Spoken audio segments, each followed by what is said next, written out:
Here he comes, here he comes. Some others to come alongside him. Got him! Woo! All right, right now at 5, police on the search for this driver accused of leading Union County deputies on a high-speed chase with his kids in the car and then fleeing on foot, leaving the car and his children behind. Queen City News anchor Robin Kennedy is live on Lawyers Road near Mint Hill. And Robin, that means the children were in the car when those stop sticks were thrown. Yeah, very scary, Morgan and Alicia. The car chase was in the middle of rush hour Tuesday evening. I saw some more video today from a business here where that driver hops here onto I-485. He drives more than a mile, about a half a mile rather, after he hit those stop sticks. There's somebody there chasing somebody. This looks like the ending. Here he comes, here he comes. Some others to come alongside him. Got him! Woo! But it wasn't. No, I saw the speeding car first. Kefla Fassah was watching the cars whiz by from his business. 15 seconds later, the police came, so I knew they were chasing him. He didn't know that just a half mile down the road, deputies had already used stop sticks, but the car was still going.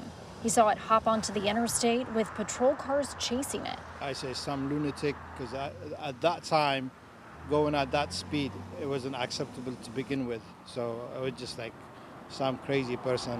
I didn't think much of it, except somebody lost his mind. The sheriff's office says after a chase that reached speeds as high as 90 miles an hour, the stop sticks caused the tires to deflate along I-485. And the driver, Kirby Faulkner, hopped out, ran across the interstate and into the woods, abandoning his own children, a 1-year-old and an 11-year-old, leaving them behind in the car. It's extremely sad. It's extremely frustrating as both a law enforcement officer and a parent. I just can't imagine the circumstances that would be happening for me to leave my children. And Mr. Faulkner obviously had no regard for his children as he left them on the side of a busy interstate. Deputies say they first tried to pull Faulkner over for fake tags. Turns out they say his car was stolen, and they had no idea his kids were inside when they were chasing the car.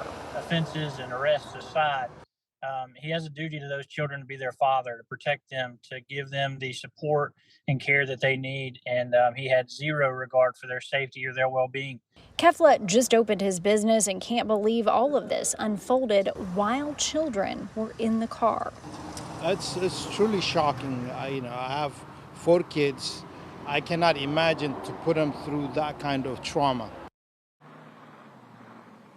Now, the children, fortunately, were not injured. Deputies tell us they are safe with a family member tonight. They have called in Child Protective Services. If you know where Faulkner is, please call 911.